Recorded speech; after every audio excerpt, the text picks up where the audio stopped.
Today, I'm going to talk about befriending yourself. A key idea in Buddhism is compassion. I talk about Buddhist ideas because this is the context in which mindfulness was originally defined and taught. I think simplifying many ideas into a basic framework that there are three parts to spiritual practices like mindfulness meditation. The first part is preparation. The next part is quieting the mind. The third I might call plunging in. This is being fully present in the present moment. Now, preparation can have lots of parts. They all amount to getting your mind ready to be quiet. The problem with the mind is that it wants to reach out. Basically, it's looking for happiness and has the idea that something more is needed, that something else is needed besides what I have now. I need something else to bring me this happiness. To be ready to quiet the mind, you need to stop it doing this reaching out. This is a place where compassion comes in. It's one way to become satisfied with things the way they are now. It works by replacing fear with love. Compassion is usually expressed towards other people. Befriending yourself is compassion towards yourself. Usually this compassion is felt and expressed towards others. It's an important idea, though, to apply to yourself. One way to do this is to be gentle with yourself. Compassion is a willingness to be open to the suffering of another, combined with a desire to lessen it. It can be cultivated with practice. Compassion has many benefits for both the giver and the receiver. Being compassionate feels good, reduces stress, improves relationships, and has a number of health benefits. When we turn compassion inward towards ourselves, this is self-compassion. It may feel unfamiliar and even uncomfortable. Our culture has a prohibition towards selfishness, and it might feel selfish thinking about yourself first. But we also benefit greatly from practicing self-compassion. It makes it easier to accept oneself and be comfortable with who we are. Research shows that when we treat ourselves with compassion, the benefits we receive ripple out to others. Practicing self-compassion is a way to befriend ourselves. Many of us have learned to treat ourselves and our concerns kind of like an afterthought, or in some cases, as a barely tolerable nuisance. We may think of another's needs and wants ahead of our own. And we would never speak to a loved one the way we speak to ourselves and our thoughts. When a good friend is struggling, we take notice and lend support. When they make a mistake, we give them the benefit of the doubt and are easily forgive them. Can we do this for ourselves? This is befriending yourself. A big part is making friends with our feelings, our emotions.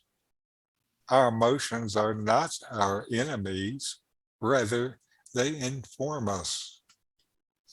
Our deepest problems stem from emotions we are afraid of, that we have not let ourselves fully experience. Many of our emotions, especially the very powerful ones, are connected to the bonds we feel with each other.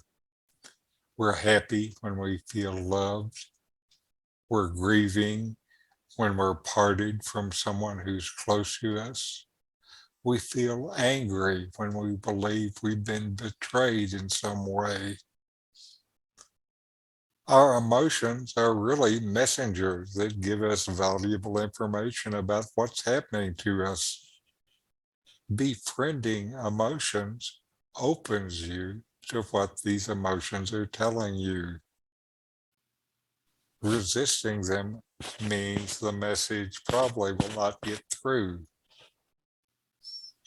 Resisting them also means that you're accumulating more unexperienced experiences, draining your life energy, trying to hold this in. Emotions can also be so powerful that they seem to take us over.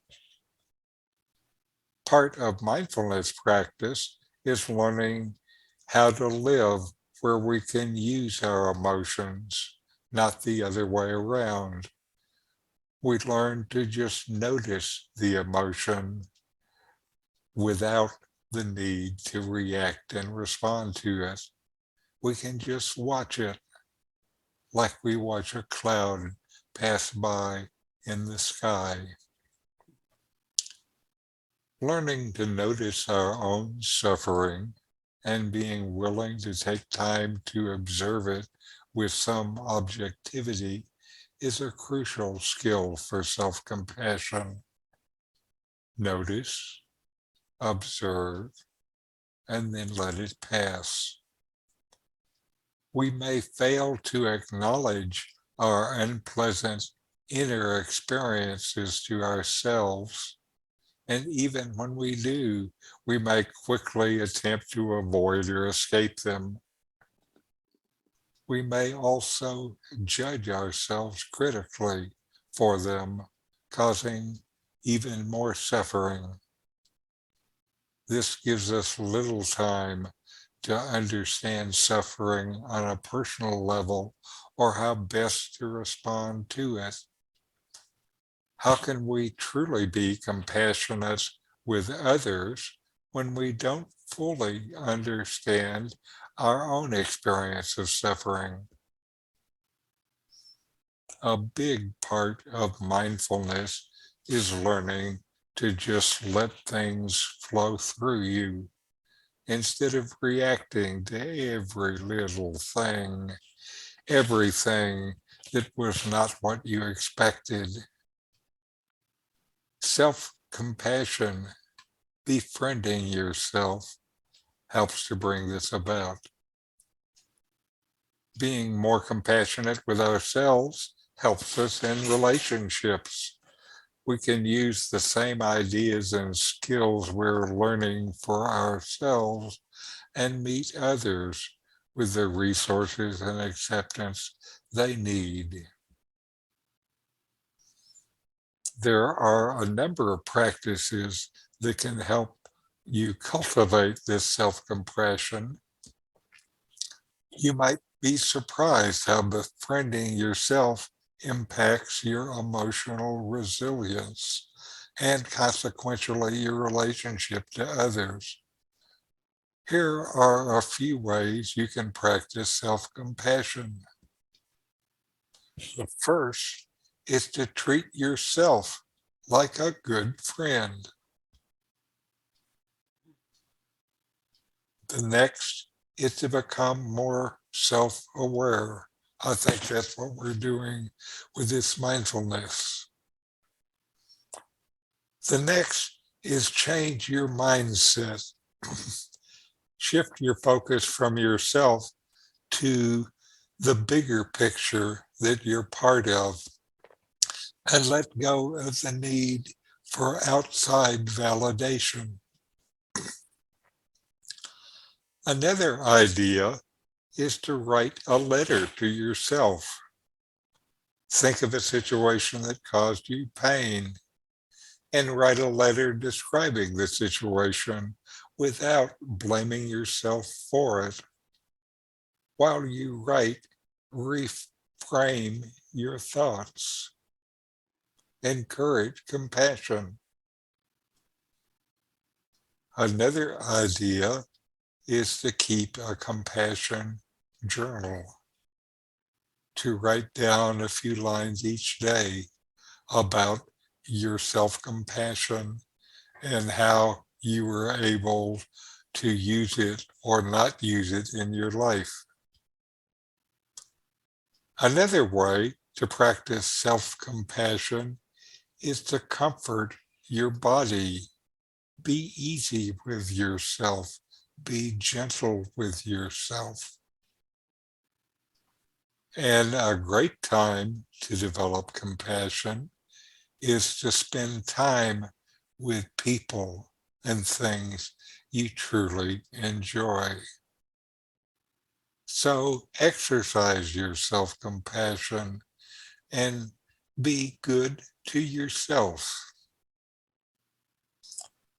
Here's a poem about self-compassion by Daniel Meade entitled, If You Would Grow.